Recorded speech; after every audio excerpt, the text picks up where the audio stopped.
이 로고 보신 적 있으신가요? 무신사에서 가품이다 보다 이슈 때문에 알게 되신 분들은 이게 그렇게 명품인가 하실 겁니다. 그 이슈가 있었던 이건 10만원대이지만 이게 없으면 80만원이 넘어갑니다. 패션을 좋아하실 여러분 반갑습니다. 이렇게 에센셜이라고 적혀있는 후드, 반바지, 맨투맨, 스웨셔츠 길 가다가 많이 보셨을 겁니다. 이 브랜드 에센셜은 사실 메인이 아닌 세컨 브랜드입니다. 원래 브랜드에서 저렴하게 나온 라인이죠. 에센셜이라는 로고 아래에는 원래 브랜드가 작게 써져 있습니다. 에센셜이 없어지고 이 브랜드가 커지면 가격은 대략 6배가 되는 브랜드, 피어 오브 갓 이야기입니다. 피어 오브 갓은 공식적으로 2013년에 시작한 브랜드입니다. 10년도 안 된 브랜드죠. 하지만 그 10년도 안 된 브랜드는 명품 취급을 받기도 합니다. 그러니 그 브랜드를 만든 사람이 대단한 사람이겠죠. 창립자에 대해 먼저 이야기한 후에 브랜드 이야기를 하면 이야기가 더 와닿으실 거라고 생각합니다. 그러니 창립자에 대한 이야기로 시작해보겠습니다. 10년도 안 된 브랜드 피어 오브 갓을 명품으로 만든 사람, 제리 로렌조입니다. 1977년 미국의 캘리포니아에서 태어났습니다. 아버지는 야구 선수를 하다 야구 코치를 하셨고 그 덕분에 제리는 자연스럽게 야구를 접하게 됐습니다. 보통 사람들은 야구를 보면 선수들의 플레이를 봅니다. 누가 잘 때리는지, 잘 던지는지 등등 경기를 관심 있게 보죠. 근데 제리는 경기에는 별로 관심이 없었고 다른 것에 관심이 있었습니다. 유니폼과 경기장과의 조합, 그것이 어떻게 만들어졌는지, 유니폼에 무엇이 들어갔는지 등등 디자인에 관심이 있었죠. 디자이너의 너무 뻔한 어린 시절일까요? 이후에 패션 디자인과를 간다면 뻔하겠지만 제리는 전혀 다른 전공을 택합니다. 플로리다의 농업기계대학교를 들어가고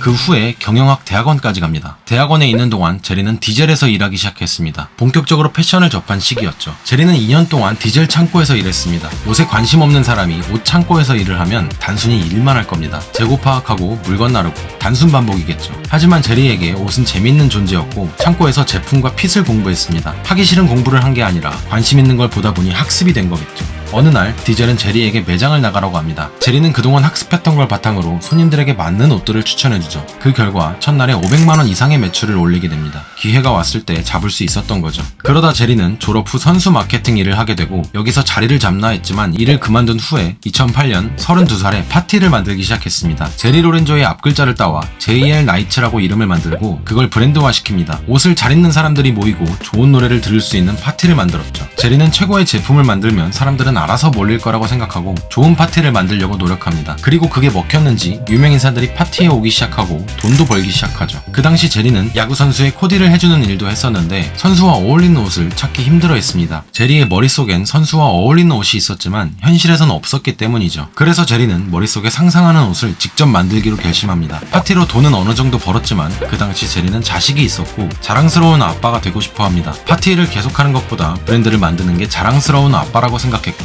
하던 일을 모두 접고 2011년부터 35살의 제리는 본격적으로 준비합니다. 제리는 패션 전공도 아니었고 옷을 제작하는 방법을 배운 적도 없었습니다. 그러니 제리의 머릿속에 있는 옷들을 실제로 만들려면 많은 시행착오가 필요했죠. 제리가 상상했던 티셔츠는 꽤 까다로웠습니다. 너무 딱 맞지도 않으면서 리고엔스처럼 너무 흘러내리지도 않는 체인 목걸이가 보일 정도로 넓은 네크라인을 가진 남성적인 핏이었죠. 상상한 핏을 만들기 위해선 옷의 도면도 중요하지만 원단도 중요합니다. 같은 도면이라도 원단이 얇으면 흘러내리는 느낌일 거고 원단이 너무 두꺼우면 각진 느낌이 드니까요. 제리는 갖고 있던 돈을 모두 써서 여러 시행착오를 하고 까다로운 티셔츠와 플란넬 체크셔츠 그리고 옆에 지퍼가 달린 반팔 후드를 만들어냅니다. 여기에 고급스러움을 더하기 위해 금색 리리 지퍼를 사용했죠. 리리는 주로 명품에 자주 쓰이는 고급 지퍼인데 저는 전공이 패션 디자인이지만 대학교에서 그런 지퍼에 대해서 배운 기억이 없습니다. 제리는 패션을 전공하지도 않았지만 그런 부자재에 대해 이미 알고 있었던 거죠. 마침내 상상 속에만 있던 첫 번째 컬렉션을 만들어냅니다. 2013년 공식적으로 피어 오브 갓이 출시됩니다. 패션을 잘 모르는 분들도 FW, SS 이런 단어들은 들어보셨을 겁니다. 보통 명품들은 겨울, 여름 시즌을 나누어서 정기적으로 옷을 만듭니다. 근데 피어 오브 갓은 조금 다릅니다. 그냥 준비가 완료되면 그때그때 발매하죠. 아마 이것도 패션을 정식적으로 배우지 않았기 때문에 가능하지 않을까 생각됩니다. 패션을 배운 사람들에겐 FW, SS 이런 시즌들이 당연히 지켜야 할 규칙이라고 생각할 테니까요. 피어 오브 갓의 첫 번째 컬렉션입니다. 제리는 좋은 상품을 만들면 사람들은 알아서 모일 거라고 생각해왔고 이 상품들은 유명인들이 찾기 시작합니다. 그 유명인들 중엔 카니 웨스트도 있었죠. 다른 유명인들과 달리 카니는 패셔너블 하고 있었던 사람이라 제리의 옷을 단순하게 보지 않았습니다. 카니는 제리에게 나는 이 단순한 긴 티셔츠에 들어간 모든 생각을 볼 수 있었어 라고 말합니다.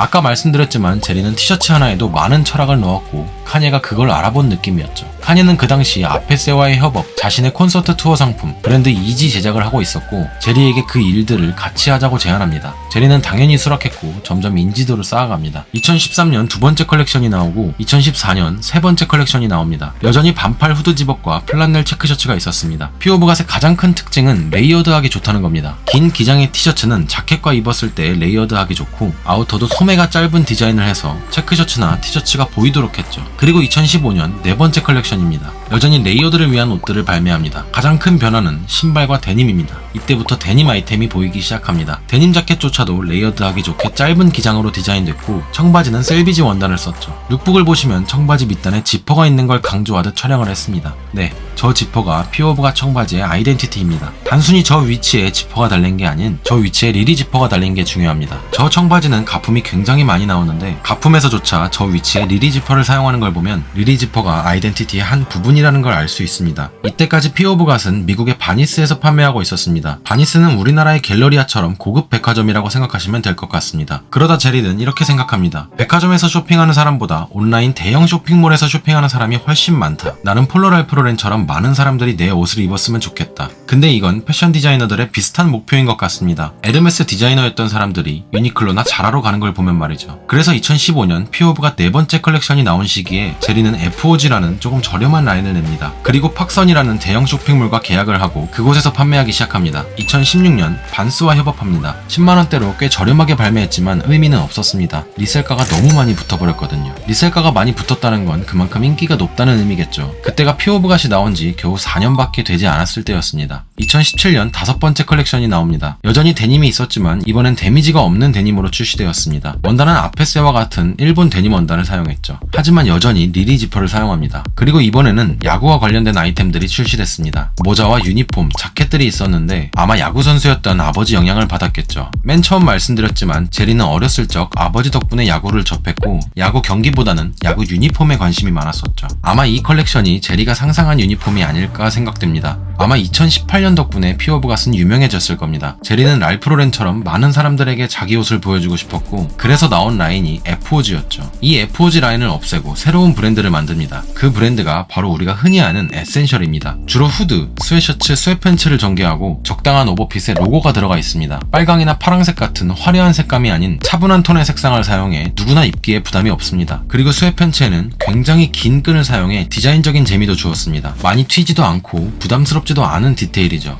물론 가격도 덜 부담스럽습니다. 이 가격이 비싸다고 생각하실 수도 있겠지만 피오브갓 후디와 비교하면 매우 저렴한 편이죠. 저렴하다고 하니 일반인에게만 인기가 있었을까요? 아니요, 연예인들도 입었습니다. 협찬이 아니라 그냥 이뻐서 입은 거죠. 가격이 저렴해도 핏이나 디자인적으로 큰 만족감을 주는 옷이기 때문일 겁니다. 잠깐 구매 방법에 대해 말씀드리면 많은 사람들이 온라인 편집샵이나 크림에서 리셀가가 포함된 가격으로 구매합니다. 하지만 에센셜은 아직까지도 팍선에서 구매하실 수 있습니다. 해외 쇼핑몰이지만 결제하기도 어렵지 않고 우리나라까지 배송비도 크게 비싸지 않으니 구매하실 분들은 팍선에서 구매하시는 걸 권장드립니다. 어쨌든 다시 피오브갓으로 넘어와서 2018년 여섯 번째 컬렉션이 출시됩니다. 제리의 나이가 42살일 때였죠. 기장이 조금 짧아지고 워크웨어 느낌의 옷들이 추가됐습니다. 그리고 이번엔 나이키와 파트너십을 맺고 에어 피오브갓이 발매됩니다. 이 신발이 발매되기 1, 2년 전 이지부스트 때문에 아디다스가 큰 인기를 얻었습니다. 아마 나이키도 그것에 맞춰 준비한 게 아닌가 싶기도 합니다. 나이키와의 파트너십을 통해 컨버스와도 협업을 합니다. 컨버스는 2003년에 나이키에 인수됐었습니다.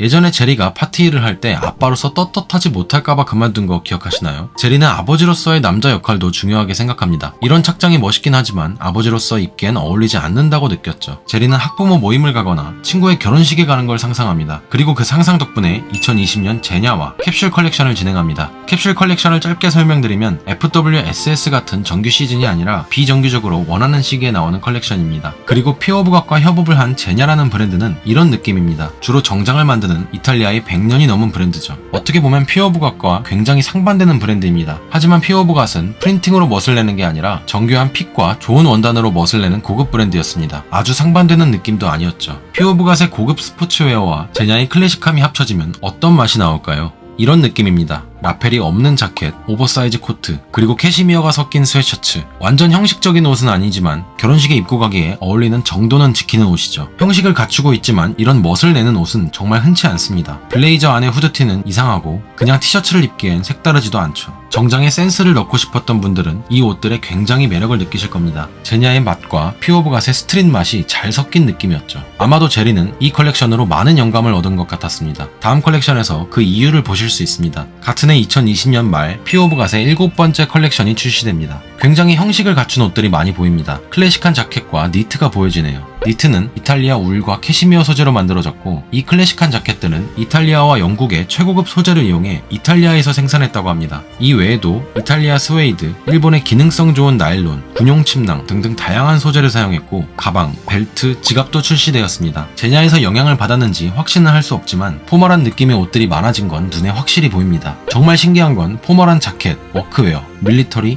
야구 유니폼과 모자, 청바지 등등 엄청나게 다양한 스타일이지만 모두 퓨어브갓의 맛이 느껴집니다. 그리고 그 해 말 2020년 12월 퓨어브갓과 나이키의 파트너십이 종료되고 퓨어브갓은 아디다스와 파트너십을 맺습니다. 이름은 퓨어브갓 애슬레틱스로 지었고요. 그 후 2022년까지 8번째 컬렉션은 아직 나오지 않았습니다.